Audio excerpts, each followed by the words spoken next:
Air Transat Airlines Flight 236 was heading from Toronto to Lisbon. It was midnight, and the aircraft was cruising at an altitude of 39,000 feet over the vast, dark Atlantic Ocean. Pilots face this situation every day, and there was nothing abnormal about it. But something inside the aircraft was about to change everything in just a few moments. Even from such a high altitude, the ground, or rather, the endless ocean below, was not visible in any direction. And then, the captain suddenly realized something chilling. The plane's fuel was about to run out. It was an absolutely terrifying moment for both pilots. Running out of fuel midair over the Atlantic Ocean can mean only one thing: death. Welcome back once again to Hose Videos. This incredible and nerve-wracking incident occurred on the 23rd of August, 2001. Air Transat Airlines Airbus A330 was being prepped at Toronto Pearson Airport for a direct flight to Lisbon. It was meant to be a 7-hour, non-stop flight, and for that, 48 metric tons of fuel had been filled into the aircraft. Once the checks were complete, boarding began. At that time, it was 9 p.m. local time. Flight 236 carried 293 passengers and 13 crew members, including 2 experienced pilots. The captain, 48-year-old Robert Pichet, had an astonishing 16,000 hours of flight experience. The first officer, 28-year-old Dirk de Jager, had 5,000 hours of experience, with 400 of those on the same Airbus A330. The aircraft itself was a modern, state-of-the-art Airbus A330, just 2 years old. So there was no lack of experience and no fault in the plane. After all pre-flight checks, the aircraft was taxied to the runway, and with clearance from ATC, it took off. The pilots set course across the Atlantic, and in just a few minutes, the plane reached its cruising altitude of 39,000 feet. On such long flights, pilots usually have less to do actively. The autopilot handles most tasks. Pilots mainly monitor systems and stay in contact with ATC. 4 hours passed, everything was normal. The passengers were mostly asleep. The cabin was quiet. But then, at the exact center of the Atlantic Ocean, something went wrong. According to Canadian time, at 1 a.m., the pilot noticed something strange in engine number 2, the right engine. It showed high oil pressure, low oil quantity, and low temperature, a combination they had never seen before. Startled, they turned to the flight manual to figure out what this odd reading meant. Normally, as engines run, oil temperature rises, but here, it was low. This was not normal. They contacted Air Transat's maintenance unit in Canada, hoping for help, but even they had no clue. Maintenance advised them to keep monitoring it and get back in touch if it got worse. Though the error was from the right engine, the plane was still flying smoothly. The pilots calmed down, assuming it was just a sensor issue. But then, after half an hour, a new message appeared. This time, it was about fuel.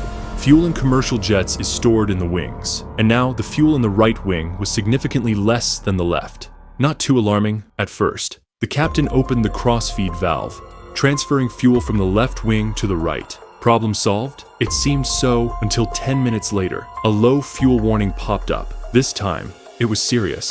Fuel in the right wing had dropped again. Even combining both wings' fuel, it wasn't enough to reach Lisbon. The situation had turned critical. There were very limited options in the middle of the Atlantic. Just one real option: Azores Island, a Portuguese territory with a small airport called Terceira. The captain contacted Santa Maria ATC, informing them they would attempt an emergency landing at Terceira, but even that was uncertain. They weren't sure if they would make it or crash into the ocean. They had about 7 tons of fuel left, only 6% of the total capacity, and it was vanishing fast. But why was the fuel vanishing? Was it a faulty sensor again? Or was there an actual leak? To confirm, the captain sent the crew to visually inspect the wings. If fuel was leaking, surely they'd see it. But in the dark, they couldn't detect anything. Fuel was draining at the rate of 1 ton every 5 minutes. They had just 25 minutes of fuel left. It was not enough to reach the nearest land. They stayed in constant contact with maintenance and ATC. Maintenance asked them to descend to 20,000 feet, but the captain refused. If they dropped altitude, they wouldn't be able to climb again and they'd lose their gliding advantage. Then, all doubts vanished. When engine 2, the right engine, caught fire, panic spread, passengers awoke to chaos and fear. The quiet calm of the cabin was replaced by absolute terror. Now, only one engine was left. The descent began. Terceira Airport declared a full emergency. Fire trucks and rescue teams prepared for the worst. 240 kilometers from Terceira, only 600 kilograms of fuel remained. And then, the worst happened. The left engine, now under full strain, also caught fire. It failed.